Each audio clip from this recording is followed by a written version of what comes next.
नमस्कार. आजच्या व्हिडिओमध्ये तुमचं सर्वांचं स्वागत आहे. गेले काही महिने शेअर मार्केट कंटिन्यू खाली पडतंय. बँक निफ्टी पहा, निफ्टी पहा किंवा BSE सेन्सेक्स पहा, हे तीनही इंडेक्स खाली पडताना तुम्हाला पाहायला मिळेल.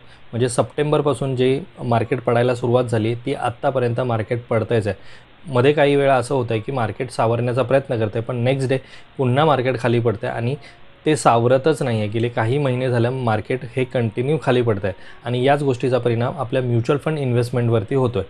ज्यांनी म्युच्युअल फंडमध्ये लमसम इन्व्हेस्टमेंट केली असेल किंवा SIP सुरू केली असेल 1 वर्षापूर्वी, त्यांनी जर एका वर्षाचे रिटर्न्स पाहिले तर मायनसमध्येच असतील बऱ्याचपैकी लोकांचे. याला कारण काय आहे की गेले 6 महिने मार्केट कंटिन्यू खाली पडत चाललेलं आहे आणि त्यामुळेच आपल्याला रिटर्न्स जे मिळत आहेत ते कमी पाहायला मिळत आहेत. पण आजच्या व्हिडिओमध्ये मी तुम्हाला असे म्युच्युअल फंड सांगणार आहेत की ज्यांनी या पडत्या मार्केटमध्ये सुद्धा खूप चांगले रिटर्न्स दिलेले आहेत. तर तेच आपण आजच्या व्हिडिओमध्ये पाहणार आहोत की ते फंड कोणते आहेत आणि त्यांच्यामध्ये किती लोकांनी इन्व्हेस्टमेंट केलेली आहे, त्यांची फंड साईज काय आहे आणि ते किती % रिटर्न देत आहेत. तर चला व्हिडिओला स्टार्ट करूयात. पण व्हिडिओला स्टार्ट करण्याअगोदर जर तुम्ही चॅनलवरती नवीन असाल आणि चॅनलला अजूनही सबस्क्राईब केलं नसेल तर चॅनलला सबस्क्राईब करून ठेवा, म्हणजे असेच इन्फॉर्मेटिव्ह व्हिडिओज तुम्हाला या चॅनलवरती पाहता येतील. सर्वात अगोदर पाहूयात आपण लार्ज कॅप फंड ज्यांनी पडत्या मार्केटमध्ये सुद्धा खूप चांगले रिटर्न्स दिलेले आहेत, ते फंड आपण पाहणार आहोत. तर पहिलं समजून घेऊयात की लार्ज कॅप फंड म्हणजे काय. तर ज्यांची इन्व्हेस्टमेंट लार्ज कॅप कंपनीजमध्ये सगळ्यात जास्त असते ते लार्ज कॅप फंड असतात आणि हा लार्ज कॅप फंडचं सेक्टर वाईज ॲलोकेशन असतं. हे प्रत्येक फंडचं वेगवेगळं असू शकतं.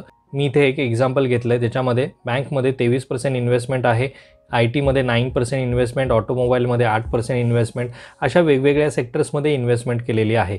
आणि आता यावरनं तुम्हाला समजलं असेल की बँकिंग सेक्टरमध्ये यांची जास्त इन्व्हेस्टमेंट आहे. म्हणजे बँक निफ्टीचा जो इंडेक्स आहे तो बऱ्यापैकी याच्यावरती इम्पॅक्ट करतो, कारण की बँक निफ्टीच्या इंडेक्समध्ये सर्व बँक्स आहेत आणि जर बँक निफ्टीचा इंडेक्स खाली पडला म्हणजेच त्या कंपनीच्या शेअरची प्राईस कमी झाली तर ऑटोमॅटिकली त्याचा इम्पॅक्ट आपल्या म्युच्युअल फंड्सवरती पडतो. त्यामुळे असं नाही आहे की फक्त निफ्टी किंवा सेन्सेक्स इंडेक्सच महत्त्वाचा आहे. बँक निफ्टी इंडेक्ससुद्धा तेवढाच महत्त्वाचा आहे, कारण की प्रत्येक म्युच्युअल फंड्समध्ये बँकिंग सेक्टरमध्ये सगळ्यात जास्त इन्व्हेस्टमेंट केलेली असेल. तर आता हे झालं तुम्हाला लार्ज कॅप समजलं असेल. आता आपण पाहूयात की कोणते फंड आहेत. तर इथे पहा, सर्वात पहिला फंड आहे Motilal Oswal large cap fund. हा लार्ज कॅप कॅटेगरीमधला फंड आहे.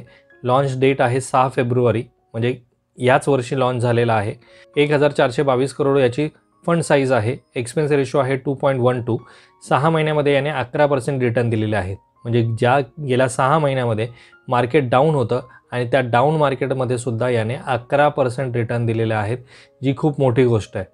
त्यानंतर आहे white oak capital large cap fund. हा सुद्धा 2022मध्ये आलेला आहे. 660 करोडची इन्व्हेस्टमेंट आहे या फंडमध्ये. 2.32% एक्सपेन्स रेशो आहे.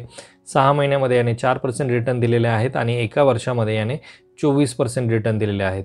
मी इथे 6 महिने आणि 1 वर्षाचे रिटर्न्स तुम्हाला दाखवत आहे की जेणेकरून तुम्हाला समजेल की 6 महिन्यामध्ये ह्या फंड्सने कसे रिटर्न दिलेत. आता हे मी तुम्हाला सांगतो आहे चांगले रिटर्न्स देणारे फंड्स दाखवत आहे. म्हणजे जे फंड असे आहेत की ज्यांनी एका वर्षात खूप चांगले रिटर्न दिलेत, पण त्यांचे आत्ताचे रिटर्न जे आहेत 6 महिन्यातले ते नेगेटिव्ह असू शकतात, कारण की इथेच 6 महिन्याचा रिटर्न्स तुम्ही पहा 3.4% हे लास्ट आहे. मी टॉप 5 फंड घेतलेले आहेत. यानंतर आहे DSP टॉप 100 इक्विटी फंड. 2003मध्ये हा फंड मार्केटमध्ये आला आणि 4,529 करोड रुपये याच्यामध्ये लोकांची इन्व्हेस्टमेंट आहे. 1.94% एक्सपेन्स रेशो आहे. 4.7% रिटर्न दिलेले आहेत या फंडने आणि 22% रिटर्न एका वर्षामध्ये या फंडने दिलेले आहेत. त्यानंतर आहे HSBCचा large cap fund. Large cap कॅटेगरीमधला फंड आहे. 2002मध्ये हा फंड मार्केटमध्ये आला. 1,946 करोड रुपयाची इन्व्हेस्टमेंट लोकांची या फंडमध्ये आहे. 2.42%चा एक्सपेन्सेस रेशो आहे. 6 महिन्यामध्ये फक्त 3.8% रिटर्न दिलेले आहेत. म्हणजे ज्यांनी 6 महिन्यापूर्वी SIP सुरू केली असेल ते जर आत्ता पाहत असतील तर ते म्हणत असतील की आम्हाला तर काय म्युच्युअल फंडमधनं रिटर्न्स मिळालेलेच नाही आहेत, कारण की मार्केटच 6 महिने झाले कंटिन्यू खाली पडत आहे. त्यामुळे आत्ता तुम्हाला ते रिटर्न्स दिसणार नाहीत, पण फ्युचरमध्ये तुम्हाला खूप चांगले रिटर्न्स मिळू शकतात, कारण की तुम्ही पडत्या मार्केटमध्ये इन्व्हेस्टमेंट केलेली आहे. त्यानंतर आहे Canara Robeco blue chip fund. Large cap कॅटेगरीमधलाच फंड आहे, 2010मध्ये आला, म्हणजे 14 वर्ष झाले ह्या फंडला मार्केटमध्ये येऊन. 14,823 करोडची इन्व्हेस्टमेंट आहे लोकांची या फंडमध्ये. 1.67% एक्सपेन्स रेशो आहे आणि रिटर्न पहा तुम्ही 3.4%. म्हणजे 14,000 करोडची लोकांची इन्व्हेस्टमेंट आहे या फंडमध्ये, पण रिटर्न फक्त 3.4% देतो आहे, कारण की मार्केटच डाऊन आहे आणि या डाऊन मार्केटमध्ये सुद्धा याने चांगले रिटर्न्स दिलेत असं म्हणता येईल. यानंतर पाहूयात large and mid cap fund. Large and mid cap fund म्हणजे दोन्ही टाईपच्या कॅटेगरीजमध्ये मिनिमम 35% इन्व्हेस्टमेंट त्यांना ठेवावी लागते, त्यांनाच large and mid cap fund असं म्हटलं जातं. म्हणून इथे लार्ज कॅपमध्ये पहा 50% इन्व्हेस्टमेंट आहे आणि मिड कॅपमध्ये 36% इन्व्हेस्टमेंट आहे. स्मॉल कॅपमध्ये 11% इन्व्हेस्टमेंट आहे. मगाशी जे आपण लार्ज कॅप फंड पाहिले त्याच्यामध्ये मॅक्झिमम इन्व्हेस्टमेंट ही लार्ज कॅपमध्ये होती, पण इथे तसं नाही आहे. इथे पण जर तुम्ही पाहिलं तर 19% इन्व्हेस्टमेंट ही बँकिंग सेक्टरमध्ये आहे, त्यानंतर IT मध्ये आहे, फार्मामध्ये आहे, कन्झ्युमर ड्युरेबल, हे वेगवेगळे सेक्टर्स असू शकतात. पण मेजर जे सेक्टर्स आहेत ते असतात bank, IT, consumer durable, telecom, manufacturing, finance, हे मॅक्झिमम कॅटेगरीज असतात. त्यामुळे ज्या कुठल्या फंडमध्ये तुम्ही इन्व्हेस्टमेंट करता तो फंड कोणत्या सेक्टरमध्ये इन्व्हेस्टमेंट करतो ते पाहणं खूप गरजेचं असतं. जर मॅक्झिमम इन्व्हेस्टमेंट ही जर अशा सेक्टरमध्ये असेल जे डाऊनफॉल करत आहे आणि त्या सेक्टरमध्ये जर तुम्ही त्या टाईपच्या फंडमध्ये जर तुम्ही इन्व्हेस्टमेंट करताय तर तुम्हाला येणाऱ्या काळामध्ये रिटर्न कमी मिळू शकतात. आता या कॅटेगरीमधले टॉप 5 फंड पाहूयात. यामध्ये सुद्धा पहिला फंड आहे Motilal Oswal large and mid cap fund. हा कोणताही प्रमोशनचा व्हिडिओ नाही आहे. हा जो डेटा आहे हा तुम्हाला ऑनलाईन वेबसाईटवरती कुठेही अवेलेबल होऊ शकतो आणि हा जो डेटा मी तुम्हाला दाखवते हा तुम्ही त्यांच्या ऑफिशियल वेबसाईटवरती जाऊनसुद्धा पाहू शकता. म्हणजे लोकांना असं वाटत असेल की मोतीलाल ओसवालला प्रमोट करतायत की काय, तर असं काही नाही आहे. जेन्युइनली तुम्हाला सांगतो आहे की कशा प्रकारचे रिटर्न्स कोणकोणत्या टाईपचे फंड्स देत आहेत. Motilal Oswal large and mid cap fund 2019मध्ये मार्केटमध्ये आला. 7,686 करोडची इन्व्हेस्टमेंट लोकांची या फंडमध्ये आहे. एक्सपेन्स रेशो 1.74% आहे. 6 महिन्यामध्ये 17% रिटर्न दिलेले आहेत आणि एका वर्षामध्ये 49% रिटर्न दिलेले आहेत आणि 17% सगळ्यात जास्त रिटर्न्स आहेत. पहा टॉप 5 मधला बॉटम 5 वाला जो फंड आहे तो फक्त 5.4% रिटर्न देतो आहे, म्हणजे जवळपास 13%चा डिफरन्स आहे फर्स्ट आणि बॉटम 5 मध्ये. त्यानंतर आहे इन्व्हेस्को large and mid cap fund. हा फंड 2007मध्ये मार्केटमध्ये आला. 6,300 करोडची लोकांची इन्व्हेस्टमेंट या फंडमध्ये आहे. 9.8% रिटर्न हा फंड तुम्हाला देतो आहे आणि एका वर्षामध्ये याने 42% रिटर्न दिलेले आहेत. HDFC large and mid cap fund 2003मध्ये हा फंड मार्केटमध्ये आला. 3,978 करोडची लोकांची इन्व्हेस्टमेंट या फंडमध्ये आहे. एक्सपेन्स रेशो 1.92% आहे. 6 महिन्यामध्ये याने 9% रिटर्न दिले, म्हणजे जेव्हा मार्केट पडतं आहे तेव्हासुद्धा याने 9% रिटर्न दिलेत, म्हणजे खूप चांगले आहेत आणि वर्षभरामध्ये याने 42% रिटर्न दिलेले आहेत. त्यानंतर आहे ॲक्सिसचा ग्रोथ अपॉर्च्युनिटी फंड. 2008मध्ये हा फंड मार्केटमध्ये आला. 14,000 करोडची इन्व्हेस्टमेंट आहे लोकांची या फंडमध्ये. 2.42% एक्सपेन्स रेशो आहे. या कॅटेगरीमध्ये मला हा एक्सपेन्स रेशो जरा जास्त वाटला. 6 महिन्यामध्ये याने 5.7% रिटर्न दिलेले आहेत आणि एका वर्षामध्ये 31% रिटर्न दिलेले आहेत. त्यानंतर आहे Franklin India equity advantage fund. 2005मध्ये हा फंड मार्केटमध्ये आला. 3,544 करोडची इन्व्हेस्टमेंट लोकांनी या फंडमध्ये केलेली आहे.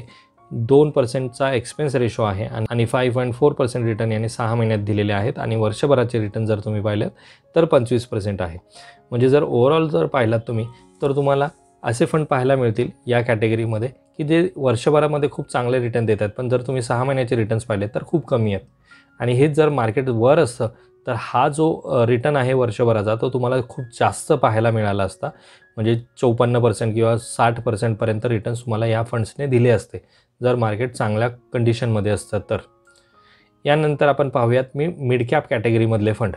आता मिड कॅप कॅटेगरी म्हणजे काय, तर अशी कॅटेगरी ज्याच्यामध्ये मॅक्झिमम इन्व्हेस्टमेंट ही त्यांना मिड कॅप कंपनीजमध्ये करावी लागते. स्मॉल कॅपमध्ये, लार्ज कॅपमध्ये हे ते करू शकतात, पण मॅक्झिमम इन्व्हेस्टमेंट ही त्यांची मिड कॅपमध्ये असायला हवी. तर इथे तुम्हाला मिड कॅपमध्ये तुम्हाला जास्त इन्व्हेस्टमेंट पाहायला मिळेल. आणि सेम इथे सुद्धा बँकिंग सेक्टरमध्ये सगळ्यात जास्त % इन्व्हेस्टमेंट या फंडची आहे, किंवा जे काही एक्झाम्पल मी घेतलेले आहेत त्याची इन्व्हेस्टमेंट जास्त बँकिंग सेक्टरमध्ये आहे. त्यानंतर IT मध्ये आहे, फार्मास्युटिकल्समध्ये 8% आहे, ऑटोमध्ये, कंपोनंट्समध्ये 8.7% आहे. तर अशा प्रकारचे सेक्टर वाईज त्यांचं अलोकेशन केलेलं आहे. मला ह्याच्यामध्ये हेच सांगायचं की जेव्हा तुम्ही एखाद्या फंडमध्ये इन्व्हेस्टमेंट करता तर तो फंड नक्की समजून घ्या की तो कोणत्या कॅटेगरीमधला आहे. लार्ज कॅपमधला आहे, स्मॉल कॅपमधला आहे की मिड कॅपमधला आहे. आज बऱ्याच लोकांचं असं होतं की त्यांच्याकडे 4 फंडमध्ये त्यांनी इन्व्हेस्टमेंट केलेली असते आणि सगळेच्या सगळे फंड एकाच कॅटेगरीमधले असतात, त्यामुळे त्यांना फ्युचरमध्ये मोठा लॉस होण्याचे चान्सेससुद्धा असू शकतात. आता या कॅटेगरीमधले टॉप 5 फंड पाहूयात. यामध्ये आहे पुन्हा मोतीलाल ओसवालचा मिड कॅप फंड. 2014मध्ये हा फंड मार्केटमध्ये आला. 22,817 करोडची इन्व्हेस्टमेंट लोकांची या फंडमध्ये आहे. 1.59%चा एक्सपेन्स रेशो या फंडचा आहे. 6 महिन्यामध्ये याने 18% रिटर्न दिलेत आणि एका वर्षामध्ये याने 58% रिटर्न दिलेले आहेत. 18% म्हणजे खूप चांगले रिटर्न्स आहेत. यानंतर आहे इन्व्हेस्को इंडिया मिड कॅप फंड. बऱ्याच असे फंड आहेत इन्व्हेस्कोचे जे चांगले रिटर्न्स आता द्यायला लागलेले आहेत. तर फ्युचरमध्ये जेव्हा तुम्हाला इन्व्हेस्टमेंट करायची असेल तर अशा टाईपच्या फंड्समध्ये जे खूप मोठं नाव नाही आहे मार्केटमध्ये पण चांगले रिटर्न्स देत आहेत, आपल्याला काय करायचं, मोठ्या ब्रँडच्या मागे न पळता आपल्याला जो फंड चांगले रिटर्न्स देईल त्या फंडमध्ये इन्व्हेस्टमेंट करावी, ही माझी तरी मानसिकता आहे. त्यामुळे इन्व्हेस्को इंडिया जर पहा 2007मध्ये हा फंड मार्केटमध्ये आला आहे. 5,860 करोडची इन्व्हेस्टमेंट लोकांची या फंडमध्ये आहे आणि 6 महिन्यामध्ये याने 12% रिटर्न दिलेले आहेत गेल्या 6 महिन्यामध्ये आणि वर्षभरामध्ये 48%. त्यानंतर आहे HSBCचा मिड कॅप फंड. 2004मध्ये हा मार्केटमध्ये आला फंड. 11,900 करोडची फंड साईज आहे. 1.72%चा एक्सपेन्स रेशो. 6 महिन्यामध्ये 10% रिटर्न दिलेले आहेत. एका वर्षामध्ये 44%. यानंतरचा आहे एडलवाईज मिड कॅप फंड. हा फंड बऱ्याच व्हिडिओमध्ये मी तुम्हाला सांगितलेला आहे. हा फंड मार्केटमध्ये आला 2007मध्ये. 8,280 करोडची इन्व्हेस्टमेंट लोकांची या फंडमध्ये आहे. याचा एक्सपेन्स रेशो आहे 1.73% आणि 6 महिन्यामध्ये रिटर्न दिलेले आहेत 9.5%. एका वर्षाचा रिटर्न जर तुम्ही पाहिलात तर 42.90% आहे. यानंतर आहे सुंदरमचा मिड कॅप फंड. हा फंड मार्केटमध्ये 2002मध्ये आला आणि 12,400 करोडची इन्व्हेस्टमेंट लोकांची या फंडमध्ये आहे आणि याचा एक्सपेन्स रेशोसुद्धा 1.73% आहे. पण 6 महिन्याचे रिटर्न जर तुम्ही पाहिलं तर 7.6% आहे आणि वर्षभराचे रिटर्न 35% आहे. तर अशा प्रकारे मिड कॅपमध्ये सुद्धा खूप चांगले रिटर्न्स देणारे फंड आहेत. यानंतर आपण पाहूयात स्मॉल कॅप कॅटेगरीमधले फंड. स्मॉल कॅप कॅटेगरी म्हणजे ज्यांची इन्व्हेस्टमेंट सगळ्यात जास्त स्मॉल कॅप कंपनीजमध्ये असते त्या फंड्सला स्मॉल कॅप कॅटेगरीमधले फंड असं म्हटलं जातं किंवा स्मॉल कॅप फंड असं म्हटलं जातं. आता इथे पहा 73% इन्व्हेस्टमेंट ही स्मॉल कॅप कंपनीजमध्ये आहे. हे वेगवेगळ्या फंडचं वेगवेगळं अलोकेशन असू शकतं आणि त्याचबरोबर इथे सेक्टर वाईज अलोकेशनसुद्धा वेगवेगळं असू शकतं. हे स्मॉल कॅप फंडचं सेक्टर वाईज अलोकेशन आहे. दोन्हीही स्मॉल कॅप फंडच आहेत. पण इथे पहा फायनान्समध्ये इथे 9% इन्व्हेस्टमेंट केलेली आहे. फार्मास्युटिकल आणि बायोमध्ये 9% इन्व्हेस्टमेंट आहे. पण इथे जर तुम्ही कम्पेअर पाहिलं तर इथे सगळ्यात जास्त इन्व्हेस्टमेंट कॅपिटल मार्केट्समध्ये आहे, कन्झ्युमर ड्युरेबल्समध्ये आहे, फार्मामध्ये आहे, इलेक्ट्रिक इक्विपमेंट्समध्ये आहे. तर अशा प्रकारे फरक असू शकतो सेम कॅटेगरीमधल्या फंडच्या सेक्टर वाईज अलोकेशनमध्ये, कारण की प्रत्येक फंडचे फंड मॅनेजर वेगवेगळे असतात आणि त्यांची इन्व्हेस्टमेंट करण्याची स्ट्रॅटेजी ही वेगवेगळी असू शकते. तर आता आपण पाहूयात की स्मॉल कॅपमधले टॉप 5 फंड्स. तर स्मॉल कॅपमध्ये सुद्धा तुम्हाला पाहायला मिळेल Motilal Oswal small cap fund. 2023मध्ये हा फंड मार्केटमध्ये आला. 3,166 करोड रुपयाची इन्व्हेस्टमेंट लोकांनी या फंडमध्ये केलेली आहे. म्हणजे जवळपास 1 वर्ष पूर्ण झालेलं आहे मार्केटमध्ये हा फंड येऊन आणि याचा एक्सपेन्स रेशो जर तुम्ही पाहिलात तर 1.89% आहे आणि 6 महिन्यामध्ये याने 21% रिटर्न दिलेले आहेत. याचं 1 इयरचं रिटर्न्स अजून आलेले नाही आहे, त्यामुळे इथे ब्लँक सोडलं आहे. त्यानंतर आहे बंधनचा स्मॉल कॅप फंड. 2020मध्ये हा फंड मार्केटमध्ये आला. 9,200 करोडची इन्व्हेस्टमेंट लोकांची या फंडमध्ये आहे. 1.72% याचा एक्सपेन्स रेशो आहे आणि याने 15% रिटर्न दिलेले आहेत पडत्या मार्केटमध्ये. म्हणजे गेल्या 6 महिने जेव्हा मार्केट पडतं आहे त्या पडत्या मार्केटमध्ये सुद्धा याने खूप चांगले रिटर्न दिलेत आणि एका वर्षाचे रिटर्न जर तुम्ही पाहिलं तर ते पण खूप चांगले आहेत, 48%. त्यानंतर आहे इन्व्हेस्को इंडियाचा स्मॉल कॅप फंड. 2018मध्ये हा फंड मार्केटमध्ये आला. 5,842 करोडची इन्व्हेस्टमेंट लोकांची या फंडमध्ये आहे. 1.79% याचा एक्सपेन्स रेशो आहे आणि एका वर्षामध्ये याने रिटर्न दिलेले आहेत 41% आणि 6 महिन्यामध्ये रिटर्न दिलेले आहेत 13%. त्यानंतर आहे UTIचा स्मॉल कॅप फंड. हा फंड मार्केटमध्ये आला 1 डिसेंबर 2020मध्ये. या फंडमध्ये आत्तापर्यंत 4,600 करोडची इन्व्हेस्टमेंट लोकांची आहे आणि एक्सपेन्स रेशो जर तुम्ही पाहिला तर 1.85% आहे. 6 महिन्यामध्ये याने रिटर्न दिलेले आहेत 11% आणि एका वर्षामध्ये 30%. यानंतरचा फंड आहे युनियन स्मॉल कॅप फंड. 2014मध्ये हा फंड मार्केटमध्ये आला. 1,600 करोडची इन्व्हेस्टमेंट या फंडची आहे मार्केटमध्ये आणि 6 महिन्यामध्ये जर तुम्ही रिटर्न पाहिले तर 9.9% आहे आणि एका वर्षामध्ये 25.9% म्हणजे जवळपास 26% रिटर्न याने एका वर्षामध्ये दिलेले आहेत.